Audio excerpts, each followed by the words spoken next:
तो बेटा chemical bonding MD का सिलेबस का एक इंतहाई अहम चैप्टर, जिसमें हम सबसे पहले केमिकल बॉन्ड के बारे में पढ़ेंगे।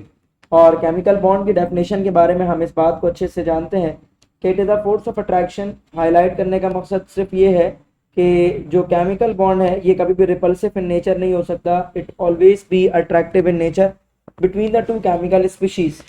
यहाँ पर केमिकल स्पीशीज से मुराद एटम्स भी हैं, आइंस भी हैं, मॉलिक्यूल्स भी हैं, मॉलिक्यूलर आइंस भी हैं, रेडिकल्स भी हैं, तमाम की तमाम केमिकल स्पीशीज शामिल हैं। तो किसी भी दो केमिकल स्पीशीज के दौरान फोर्स ऑफ अट्रैक्शन जो है, सही है, चाहे वो स्ट्रॉन्ग हो चाहे वो जो है वो वीक हो, बस force of attraction basically chemical bond होगा। ठीक है। अच्छा, दो तरह के केमिकल बॉन्ड्स होते हैं, प्राइमरी केमिकल बॉन्ड्स और secondary chemical bonds. Primary chemical bonds बेटा उन केमिकल बॉन्ड्स को कहते हैं जिन बॉन्ड्स को बनाते हुए दो केमिकल स्पीशीज या तो इलेक्ट्रॉन्स को शेयर करें या इलेक्ट्रॉन्स लॉस और गेन करें, या इलेक्ट्रॉन्स म्यूचुअली शेयर हो या वन साइडेड शेयर हो, तो उसकी वजह से जो बॉन्ड बनेगा that is primary chemical bond, जिसकी एग्जांपल है आयोनिक, कोवेलेंट और कोऑर्डिनेट कोवेलेंट बॉन्ड। दूसरे नंबर पर सेकेंडरी केमिकल बॉन्ड आता है। सेकेंडरी केमिकल बॉन्ड बेटा हम कहते हैं तमाम के तमाम इंटरमॉलिक्यूलर फोर्सेस ऑफ अट्रैक्शंस को, मतलब वो तमाम के तमाम बॉन्ड्स जिसमें इलेक्ट्रॉन ना ही लॉस हो रहा है, ना ही गेन हो रहा है, ना ही शेयर हो रहा है, बावजूद इसके instead of all of these conditions फिर भी जो है वो दो केमिकल स्पीशीज के दरमियान जो फोर्स ऑफ अट्रैक्शन है बिना इलेक्ट्रॉन लॉस, गेन और शेयर किए हुए, उस फोर्स ऑफ अट्रैक्शन को सेकेंडरी केमिकल बॉन्ड्स कहते हैं। ठीक है। आयोनिक बॉन्ड और इलेक्ट्रोस्टैटिक फोर्स ऑफ अट्रैक्शन को सबसे पहले हम स्टार्ट करेंगे डिस्कस करना। आयोनिक बॉन्ड का बेटा नाम इलेक्ट्रोस्टैटिक फोर्स ऑफ अट्रैक्शन भी है। वजह क्या है, इसके पीछे रीजन क्या है, इसे हम इलेक्ट्रोस्टैटिक फोर्स ऑफ अट्रैक्शन भी क्यों कह सकते हैं? क्योंकि आयोनिक बॉन्ड दो डिफरेंट चार्जेस के दरमियान फॉर्म होता है, ठीक है, बिटवीन द टू चार्जेस, जिसमें से एक आपके पास होगा बेटा कैटाइन और दूसरा आपके पास होगा बेटा एनाइन। ठीक है। तो कैटाइन पर चार्ज होता है बेटा पॉजिटिव, जबकि एनाइन पर चार्ज होता है नेगेटिव। तो दो डिफरेंट आइंस हैं, एक कैटाइन है और एक एनाइन है।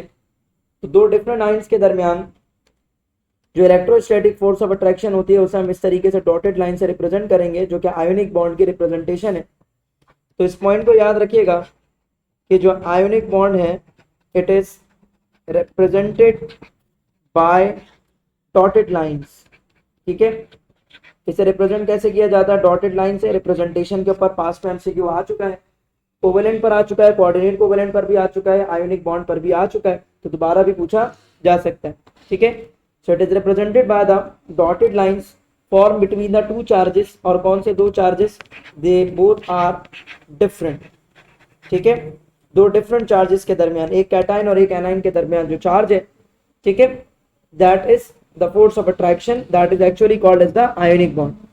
अब यूजुअली तौर पर, आम तौर पर क्या होता है, यूजुअली तौर पर या आम तौर पर जो है बेटा जो कैटाइन होता है, ठीक है, जो कैटाइन है ये आम तौर पर यूजुअली तौर पर मेटल होता है। ठीक है। और मेटल भी किसका? मेटल आम तौर पर होता है ग्रुप 1A का या ग्रुप 2A का या ग्रुप 3A का। ये यूजुअली बात कर रहा हूँ, ऑलवेज बात नहीं कर रहा। ठीक है। और जो एनाइन होता है बेटा आम तौर पर वो नन मेटल्स का होता है। ठीक है। और वो नन मेटल्स जिनका ताल्लुक ग्रुप 5A, ग्रुप 6A और ग्रुप 7A से होता है। ठीक है। ये बात याद रखिएगा। आयोनिक बॉन्ड आमतौर पर फॉर्म होता है between the metals and non metals. पूछते भी इसी तरीके से हैं। It is usually form between the cations of metals and the anions of non metals. ठीक है।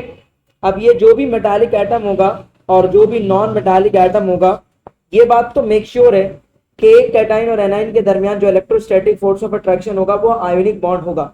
ठीक है। जैसे कि अगर मैं बात करूं NH4 पॉजिटिव, अब ये NH4 पॉजिटिव ऐसा कैटाइन है जिसमें एक भी मेटल नहीं है, लेकिन है तो कैटाइन ना, है तो कैटाइन। इसमें ना नाइट्रोजन मेटल है ना हाइड्रोजन मेटल है, लेकिन है तो कैटाइन। ठीक है। और क्लोराइड आइन, अब है एनाइन। ठीक है। अब इस कंडीशन के अंदर जो बॉन्ड बनेगा NH4 और Cl के दरमियान, इट वुड बी NH4Cl। जो कंपाउंड बनेगा दैट इज NH4Cl, और इन दोनों के दरमियान आयनिक बॉन्ड है। सही है। कौन सा बॉन्ड है? आयनिक बॉन्ड है। इसी तरीके से सोडियम पर चार्ज है पॉजिटिव और CH3COO नेगेटिव। ये मॉलिक्यूलर एनाइन है, ये कोई एक नन मेटल एटम का एनाइन नहीं है। तो इन दोनों के दरमियान जब बॉन्ड बनता है तो आपके पास प्रोडक्ट बनता है CH3COONA। तो ये भी एक आयोनिक कंपाउंड है, ठीक है, ये भी एक आयोनिक कंपाउंड है।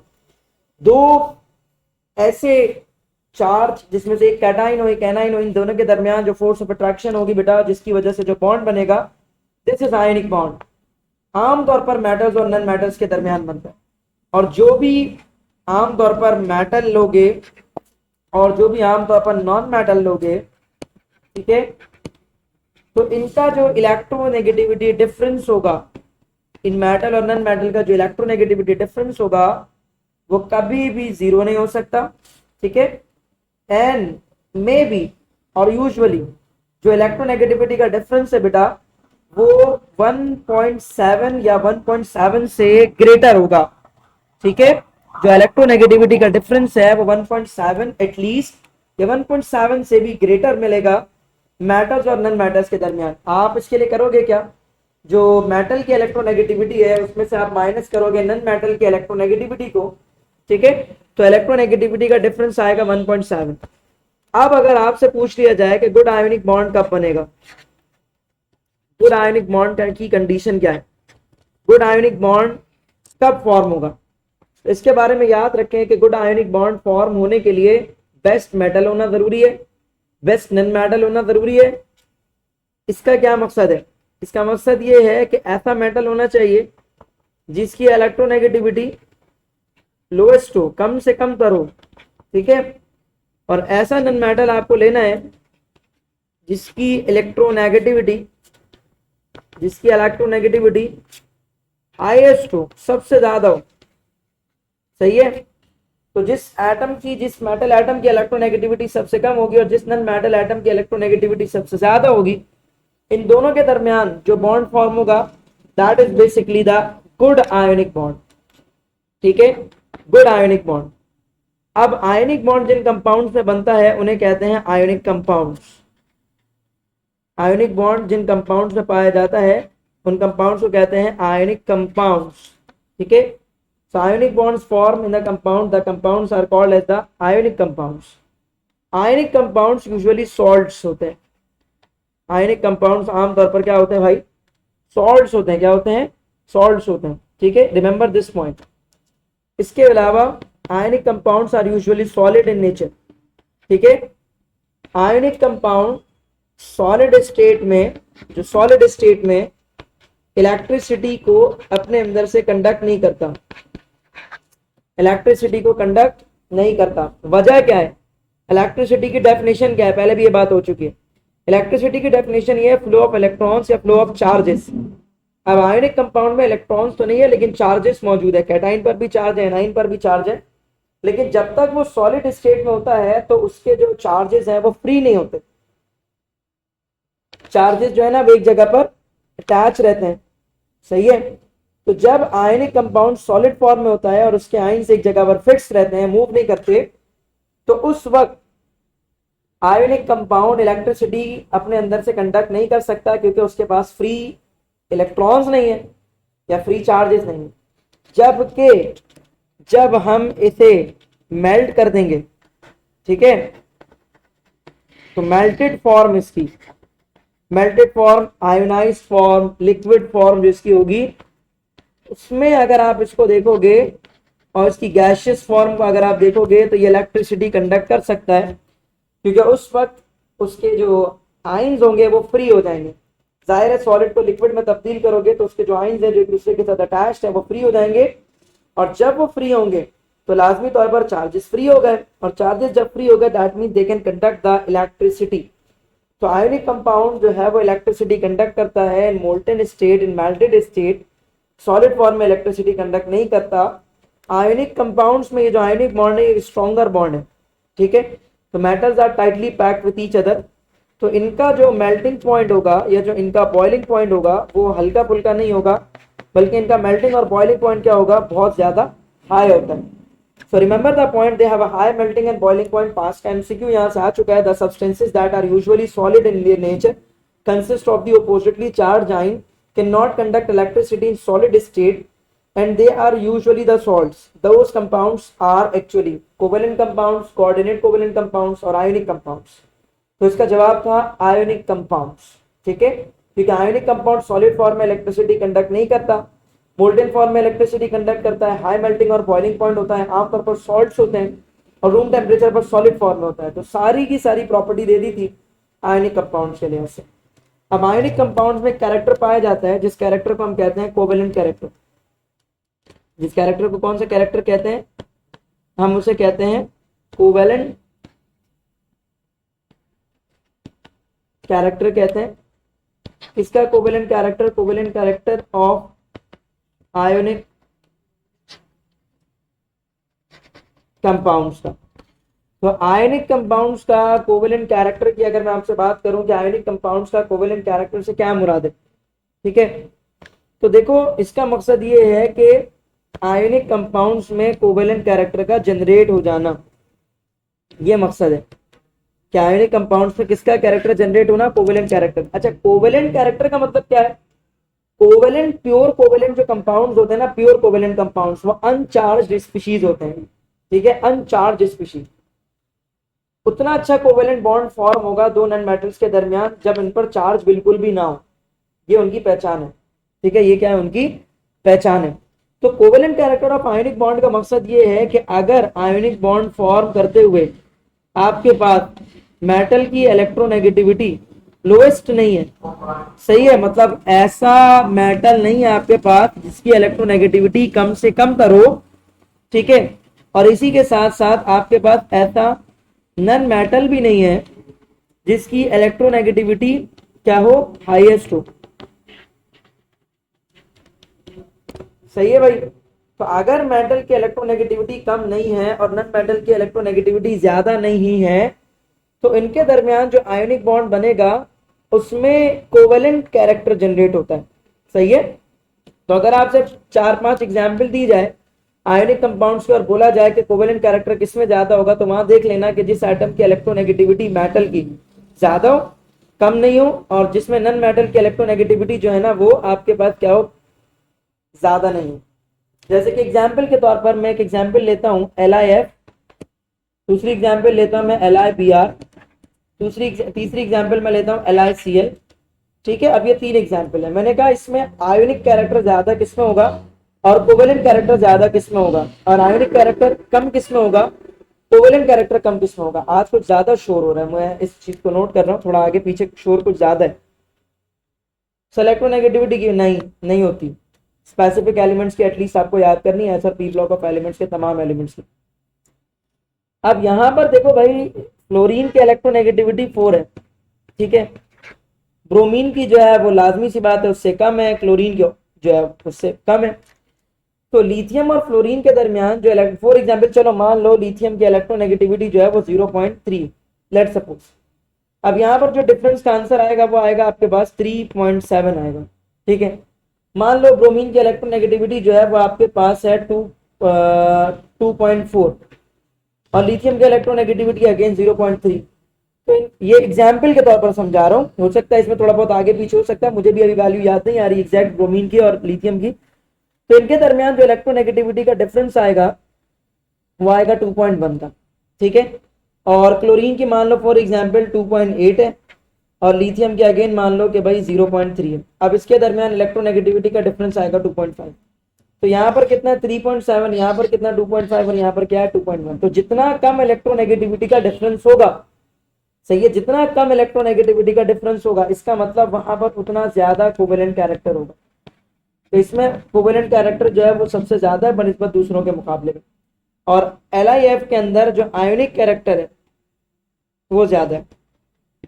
सही है, कोवेलेंट कैरेक्टर ज्यादा नहीं है, आयोनिक कैरेक्टर ज्यादा है क्योंकि उसमें इलेक्ट्रोनेगेटिविटी का डिफरेंस ज्यादा है। तो आप इसको ऐसे भी ध्यान में रख सकते हो कि अगर इलेक्ट्रोनेगेटिविटी का डिफरेंस दो मेटल और नॉन मेटल के दरमियान ज्यादा है, ठीक है, एक आयोनिक कंपाउंड में इलेक्ट्रोनेगेटिविटी का डिफरेंस ज्यादा है तो उसमें आयोनिक कैरेक्टर ज्यादा है, और अगर मेटल और नॉन मेटल के दरमियान इलेक्ट्रोनेगेटिविटी का डिफरेंस कम है तो इसका मतलब दूसरों के मुकाबले में उसमें आयोनिक कैरेक्टर कम है, उसमें कोवेलेंट कैरेक्टर जनरेट हो रहा है और कोवेलेंट कैरेक्टर मौजूद है। दूसरों के मुकाबले में उसमें कोवेलेंट कैरेक्टर ज्यादा है, दूसरों के मुकाबले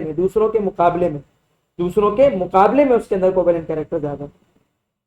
इंडिविजुअली निकालोगे तो बहुत कम निकलेगा क्योंकि आयोनिक कंपाउंड है, इसमें कोवेलेंट कैरेक्टर अगर होगा तो बहुत कम होगा। ठीक है भाई, ये बात हो गई हमारी किसके लिहाज से, आयोनिक कंपाउंड्स के लिहाज से, आयोनिक बॉन्ड के लिहाज से। अब हम चलते हैं आगे और अब हम बात करेंगे आयोनिक कंपाउंड्स के बाद कोवेलेंट कंपाउंड्स के बारे में।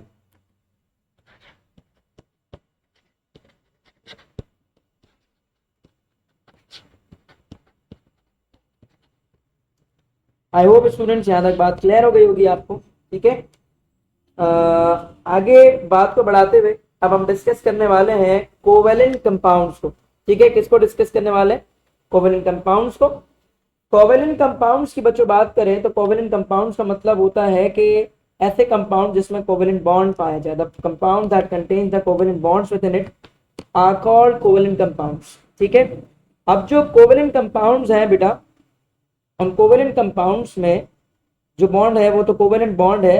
अब यूजुअली तौर पर होता क्या है, आम तौर पर क्या होता है, कोवेलेंट कंपाउंड्स जो फॉर्म होगा वो फॉर्म होगा between the to non metals atom. ठीक है, दो नॉन मेटल एटम्स के दरमियान जो फॉर्म होगा वो बॉन्ड बेसिकली होगा कोवेलेंट बॉन्ड। तो कोवेलेंट बॉन्ड की पहचान यही हुई कि एक ऐसा बॉन्ड जो दो नॉन मेटल एटम्स के दरमियान बने वो बॉन्ड क्या होगा बेटा, कोवेलेंट बॉन्ड होगा। ठीक है, अब इसमें कंडीशन होगी कि गुड कोवेलेंट बॉन्ड और बैड कोवेलेंट बॉन्ड कब होगा। सही है, गुड कोवेलेंट बॉन्ड और बैड कोवेलेंट बॉन्ड कब होगा, फर्क क्या है दोनों में। गुड कोवेलेंट बॉन्ड का मतलब ये है कि इलेक्ट्रोनेगेटिविटी का जो डिफरेंस है वो अप्रॉक्सीमेटली इक्वल्स टू जीरो, या तो जीरो हो या अप्रॉक्सीमेटली जीरो हो, मतलब जीरो के करीब करीब हो, मतलब दो एटम्स हैं उनके दरमियान इलेक्ट्रोनेगेटिविटी का डिफरेंस जीरो है या 0.1 है, तो वो अच्छा फिर भी कोवेलेंट बॉन्ड है। सबसे अच्छा तो वो होगा जिसमें इलेक्ट्रोनेगेटिविटी का डिफरेंस जीरो, जैसे दो ऑक्सीजन के दरमियान एक अच्छा कोवेलेंट बॉन्ड है, दो नाइट्रोजन के दरमियान एक अच्छा कोवेलेंट बॉन्ड है, दो हाइड्रोजन एटम के दरमियान एक अच्छा कोवेलेंट बॉन्ड है, दो क्लोरीन एटम के दरमियान एक अच्छा कोवेलेंट बॉन्ड है। तो सिमिलर एटम्स के दरमियान जो कोवेलेंट बॉन्ड बनता है वो एक अच्छा कोवेलेंट बॉन्ड बनता है। ठीक है, बैड कोवेलेंट बॉन्ड कब बनेगा, बैड कोवेलेंट बॉन्ड उस वक्त बनेगा जब डिफरेंस ऑफ इलेक्ट्रोनेगेटिविटी की वैल्यू जो है ना वो ज्यादा हो। सही है, लेकिन मैक्स 1.699 हो सकती है, 1.7 से ज्यादा नहीं। ठीक है, 1.7 से ज्यादा होगा तो फिर आयोनिक बॉन्ड, वैसे ये फर्जी बात है, ऐसा आम तौर पर होता नहीं है, लेकिन 90% केसेस में फिर भी होता है। तो इलेक्ट्रोनेगेटिविटी का डिफरेंस अगर तकरीबन जीरो था तो गुड कोवेलेंट बॉन्ड, इलेक्ट्रोनेगेटिविटी का डिफरेंस अगर थोड़ा सा ज्यादा है तो bad covalent bond. Covalent bond form कैसे होता है, covalent bond is form by mutual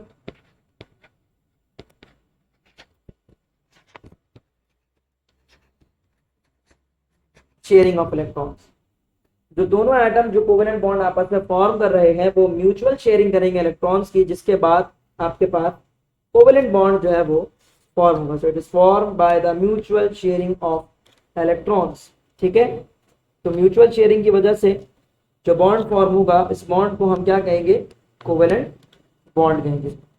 अब कोवेलेंट बॉन्ड की अलग अलग टाइप्स हैं, इसमें पहली जो है वो नंबर ऑफ इलेक्ट्रॉन्स की शेयरिंग के लिहाज से बात करें अगर, तो इसमें आपके पास आ जाता है, सबसे पहले आ जाता है सिंगल कोवेलेंट बॉन्ड आ जाता है, फिर आता है डबल कोवेलेंट बॉन्ड, फिर आ जाता है triple covalent bond. Single covalent bond for example atom A है, उनके दरमियान सिंगल कोवेलेंट बॉन्ड है तो वो एक एक इलेक्ट्रॉन अपना शेयर करेंगे।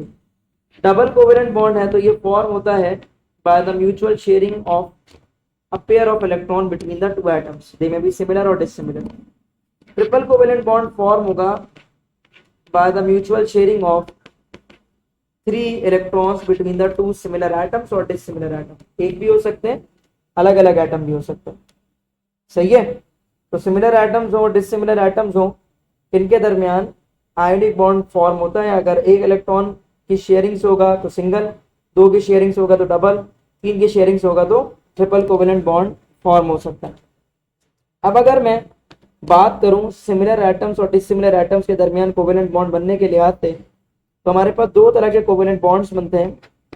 एक बनता है आपके पास पोलर कोवेलेंट बॉन्ड और दूसरा आपके पास बनता है नॉन पोलर कोवेलेंट बॉन्ड। अब दोनों में फर्क है, पोलर और नॉन पोलर कोवेलेंट बॉन्ड्स। पहली बात जो याद रखनी है, पोलर कोवेलेंट बॉन्ड्स में, पोलर कोवेलेंट बॉन्ड्स हमेशा हमेशा हमेशा हमेशा डिसिमिलर नॉन मेटालिक एटम्स के दरमियान बनेगा। ठीक है, जो दोनों नॉन मेटल के एटम्स होंगे वो डिसिमिलर होने चाहिए, दोनों की इलेक्ट्रोनेगेटिविटी बराबर नहीं होनी चाहिए, तब पोलर कोवेलेंट बॉन्ड बनेगा। और नॉन पोलर में क्या होता है भाई, नॉन पोलर में हमेशा सिमिलर एटम्स के दरमियान कोवेलेंट बॉन्ड फॉर्म होता है। सिर्फ बात करूं अगर नॉन पोलर कोवेलेंट बॉन्ड्स की, तो नॉन पोलर कोवेलेंट बॉन्ड्स जो है वो बेटा आपके पास, अगर मैं स्ट्रेंथ की बात करूं ना, बॉन्ड स्ट्रेंथ, बॉन्ड स्ट्रेंथ की अगर मैं बात करूं, दोनों को कंपेयर करते हुए, दोनों को कंपेयर करते हुए, पोलर कोवेलेंट बॉन्ड और नॉन पोलर कोवेलेंट बॉन्ड को कंपेयर करते हुए, तो bond strength polar covalent bond की ज्यादा होगी और नॉन पोलर कोवेलेंट बॉन्ड्स की जो बॉन्ड स्ट्रेंथ है वो पोलर के मुकाबले में वीक होगी। वैसे वीक नहीं होगी, वैसे वीक नहीं होगी, लेकिन पोलर कोवेलेंट बॉन्ड्स के मुकाबले में वीक होगी। ये बात याद रखें, पोलर कोवेलेंट बॉन्ड्स के मुकाबले में वीक हो सकती है। ठीक है, अच्छा, जो पोलर कोवेलेंट बॉन्ड्स होते हैं, पोलर कोवेलेंट बॉन्ड्स, उसमें चूंकि अब चार्ज आ रहा है तो चार्ज आने की वजह से उनमें आयोनिक कैरेक्टर डोमिनेट होना शुरू होता है, आयोनिक कैरेक्टर इंड्यूस होना शुरू होता है। सही है, जबकि जो नॉन पोलर कोवेलेंट बॉन्ड है उसमें only covalent character is present, only covalent character is present, ionic character नहीं जनरेट होता नॉन पोलर कोवेलेंट बॉन्ड से। मतलब दो एटम ऐसे जिनके दरमियान ऐसा बॉन्ड है जो नॉन पोलर कोवेलेंट बॉन्ड है, सही है, कोई चार्जेस नहीं है, तो उसमें किसी किस्म का कोई भी कोवेलेंट कैरेक्टर जनरेट नहीं होता। पोलर कोवेलेंट बॉन्ड्स में आयोनिक कैरेक्टर जनरेट होता है, क्योंकि आयोनिक कैरेक्टर का मतलब है चार्ज आने की वजह से कैरेक्टर जनरेट होना। यहाँ पर बच्चों ने लिखा है सर स्ट्रेंथ पोलर में ज्यादा और नॉन पोलर में कम होती है ना। हाँ, यही तो मैंने कहा कि पोलर कोवेलेंट जो बॉन्ड्स है आपके पास उसमें ज्यादा होगी, क्योंकि चार्जेस हैं। तो आयोनिक बॉन्ड कोवेलेंट बॉन्ड बना हुआ है तो उसकी वजह से तो अट्रैक्शन है, मजीद ये उनके ऊपर चार्ज भी आ गया तो वो और अपने आप को एक दूसरे को खींचेंगे। सही है, और उसके अंदर जो है वो आयोनिक कैरेक्टर जनरेट होगा, और आयोनिक कैरेक्टर जनरेट होने का मतलब होता है कि जो चार्जेस है वो स्ट्रांगली और बाइंडली जो है ना टाइटली बॉन्ड हो जाएंगे। पोलर कोवेलेंट बॉन्ड्स और नॉन पोलर कोवेलेंट बॉन्ड्स के भी दरमियान आपको डिफरेंस समझ आ गया। एक रूल है जो कि लाइट डिसॉल्व लाइक का, वो कहता है कि non polar covalent compounds non polar को डिसॉल्व कर सकते हैं और पोलर कोवेलेंट कंपाउंड जो है वो पोलर कंपाउंड को डिसॉल्व कर सकते हैं। ठीक है, इनकी प्रॉपर्टी आमतौर पर ये तकरीबन गैसेज या लिक्विड्स होते हैं, लेकिन कुछ सॉलिड भी होते हैं जैसे कि डायमंड और ग्रेफाइट हो गया। ठीक है, डिपेंड करता है इनके मॉलिक्यूलर वेट्स के ऊपर। इसी तरह से ये कभी कभार इलेक्ट्रिसिटी को कंडक्ट करने वाले भी होते हैं, कुछ इलेक्ट्रिसिटी को ना भी कंडक्ट करने वाले होते हैं। इट डिपेंड के एग्जाम्पल कैसी है और उसके अंदर कंडीशन कौन सी है। फ्री इलेक्ट्रॉन्स अगर होंगे कोवेलेंट कंपाउंड्स में तो इलेक्ट्रिसिटी को कंडक्ट करेगा, वरना नहीं करेगा। इसके बाद coordinate covalent bond,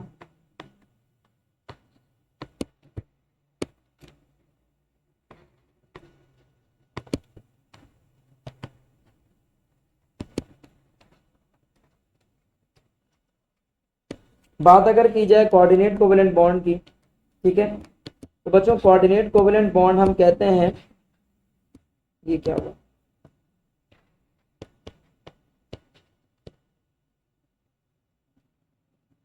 coordinate covalent bond, coordinate covalent bond के बारे में याद रखिएगा जिसका एमसीक्यू भी आ चुका है, वन साइडेड शेयरिंग।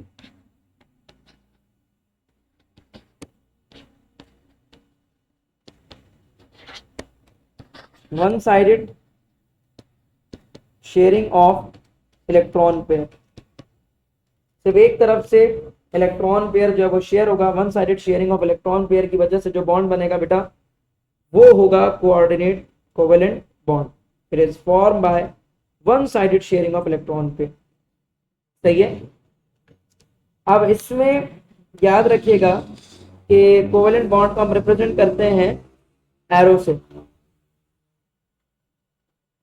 ठीक है, और दूसरी रिप्रेजेंटेशन होती है हम सिंगल लाइन से रिप्रेजेंट करेंगे, और जो डोनर होगा, डोनर जिसने इलेक्ट्रॉन पेयर दिया होगा उस पर चार्ज लगाएंगे पॉजिटिव, और जो एक्सेप्टर होगा उस पर चार्ज लगाएंगे नेगेटिव। जैसे कि एग्जाम्पल के तौर पर हमारे पास जब अमोनिया H+ आयन के साथ कोऑर्डिनेट कोवेलेंट बॉन्ड फॉर्म करता है तो इसका तरीकेकार ये होता है कि हम ऐसे रिप्रेजेंट कर सकते हैं या तो, ठीक है, या फिर हम इसको इस तरीके से रिप्रेजेंट कर सकते हैं कि जी सिंगल लाइन बीच में लिख दें और नाइट्रोजन पर प्लस चार्ज लगा दें। तो ये भी तरीकेकार हमारे पास होता है। कोऑर्डिनेट कोवेलेंट बॉन्ड की जो प्रॉपर्टीज हैं, जो कैरेक्टरिस्टिक्स हैं, वो टोटली रिजेंबल करता है, बिल्कुल बिल्कुल रिजेंबल करता है कोवेलेंट बॉन्ड्स पर। और एक बार याद रखिएगा कि once coordinate covalent bond is form, it is impossible to predict whether it is a covalent bond or coordinate covalent bond. It can be predicted just during its formation. After then that it will behave as like completely like as a covalent bond. इसका मतलब ये हुआ कि coordinate covalent bond को आप सिर्फ उस वक्त पहचान सकते हो जब वो बॉन्ड फॉर्म कर रहा हो। एक बार उसने बॉन्ड फॉर्म कर लिया उसके बाद सब कुछ उसका कोवेलेंट सब्सटेंसेस की तरह हो जाएगा, उसकी रिप्रेजेंटेशन, उसका कैरेक्टर, सब कुछ कोवेलेंट कंपाउंड्स की तरह का हो जाएगा। तो जब कोऑर्डिनेट कोवेलेंट बॉन्ड बनना शुरू हो रहा होगा बस उस वक्त आप उसे पहचान सकते हो कि ये कोऑर्डिनेट कोवेलेंट बॉन्ड बन रहा है। After then that you can not even predict, ठीक है। इसके बाद आयोनिक बॉन्ड, कोवेलेंट बॉन्ड और कोऑर्डिनेट कोवेलेंट बॉन्ड के बाद जो कि हमारे पास प्राइमरी बॉन्ड्स हैं, इनके बाद अब हम बात करेंगे सेकेंडरी बॉन्ड्स की। सेकेंडरी बॉन्ड्स के अंदर बच्चों हमारे पास सबसे पहले जो बॉन्ड आता है वो आता है हाइड्रोजन बॉन्ड। लेकिन इस हाइड्रोजन बॉन्ड को समझने के लिए आपको समझना जरूरी है dipole dipole force of attraction.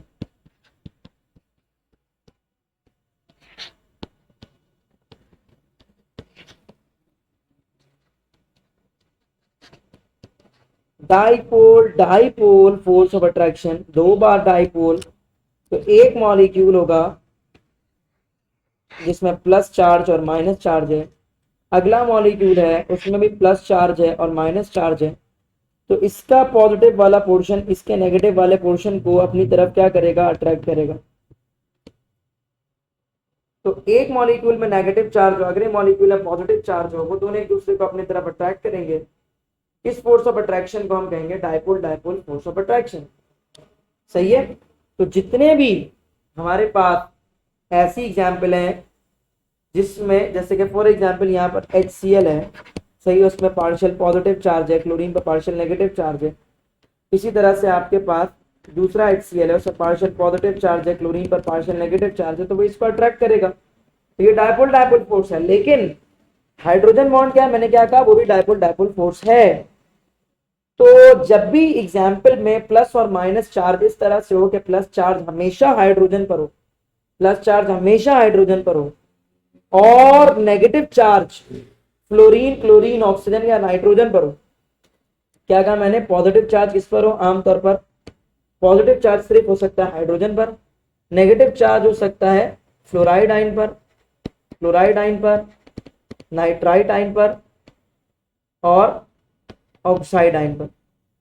तो अगर फ्लोरीन, ऑक्सीजन, क्लोरीन या नाइट्रोजन पर नेगेटिव चार्ज है पार्शियल, और वहां पर जो हाइड्रोजन है उस पर पार्शियल पॉजिटिव चार्ज है, और उसकी वजह से मॉलिक्यूल में डाइपोल है, जैसे HCl में भी एग्जांपल थी, हाइड्रोजन पर पार्शियल पॉजिटिव चार्ज है, क्लोरीन पर नेगेटिव।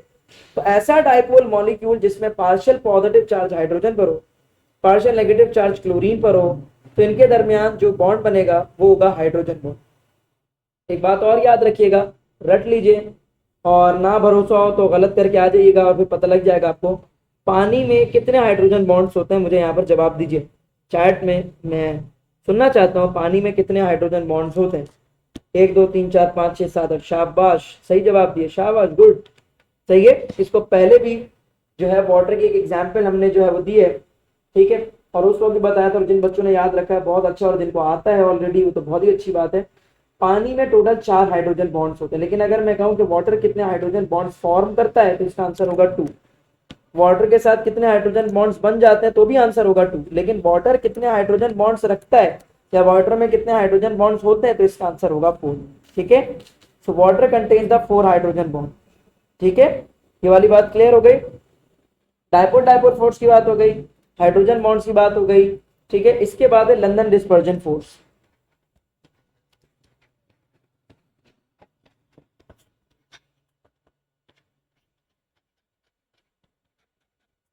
लंदन डिस्पर्जन फोर्सेस से भी एमसीक्यू आ चुका है।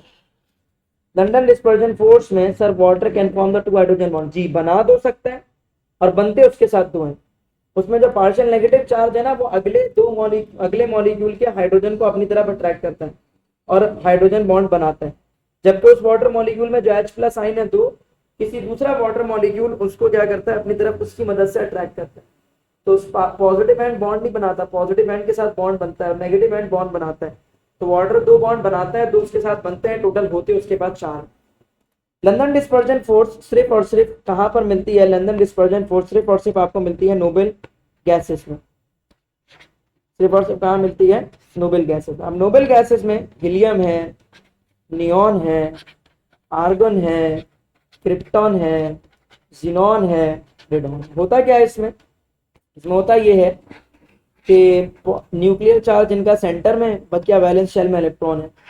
दूसरा एक नोबेल गैस है, उसका भी न्यूक्लियस है और उसके वैलेंस शेल में इलेक्ट्रॉन है। तो जब ये एक दूसरे को देखते हैं तो आपके पास, जब ये एक दूसरे को देखते हैं तो होता क्या है, ये अपने न्यूक्लियर एंड को एक तरफ शिफ्ट करते हैं, बाकी अपने नेगेटिव चार्ज को सारे दूसरी तरफ शिफ्ट करते हैं। इसी तरह से दूसरा मॉलिक्यूल भी अपने न्यूक्लियर एंड को दूसरी तरफ शिफ्ट करता है, नेगेटिव एंड को दूसरी तरफ शिफ्ट करता है। तो उसकी वजह से एक थोड़े से वक्तों के लिए जो डाइपोल है वो डिस्पर्स हो जाता है, आ जाता है, कुछ वक्तों के लिए इंड्यूस्ड हो जाता है। तो इसका नेगेटिव एंड इसके पॉजिटिव एंड को अट्रैक्ट करने लगता है। इस फोर्स ऑफ अट्रैक्शन को हम कहते हैं लंदन डिस्पर्जन फोर्स। तो ये है बेसिकली लंदन डिस्पर्जन फोर्स। ठीक है, तो लंदन डिस्पर्जन फोर्सेस जो है वो नोबेल गैसेस में पाए जाते हैं। ठीक है, जो मॉलिक्यूल जिन पर चार्ज नहीं हो उन पर पाया जाता है और शिफ्टिंग ऑफ इलेक्ट्रॉन्स की वजह से बनता है। ये पास्ट का एमसीक्यू है। ठीक है, इलेक्ट्रॉन वन साइड और न्यूक्लियर एंड सेकंड साइड पर शिफ्ट होकर डाइपोल जो वो इंड्यूस्ड होता है, कुछ वक्तों के लिए आ जाता है और उसकी वजह से जो बॉन्ड फॉर्म होता है भाई दो स्पीशीज के दरमियान, वो होता है लंदन डिस्पर्जन फोर्स। सही है, आई होप कि यहाँ तक बात आपको जो है वो समझ आ चुकी है। ठीक है, इसके बाद इस चैप्टर में हमारे पास जो है चैट पर कुछ पूछा है किसी ने, इलेक्ट्रॉन्स की शेयरिंग की वजह से। नहीं, शेयर नहीं होता इलेक्ट्रॉन, बोलता ना इलेक्ट्रॉन शेयर नहीं होता। एक ही एटम में जो न्यूक्लियस है वो एक साइड पर शिफ्ट हो जाता है और इलेक्ट्रॉन दूसरी साइड पर। तो कुछ वक्तों के लिए, कुछ देर के लिए एक साइड पॉजिटिव हो जाती है, दूसरी साइड नेगेटिव हो जाती है। ठीक है, और किसी को कुछ पूछना है?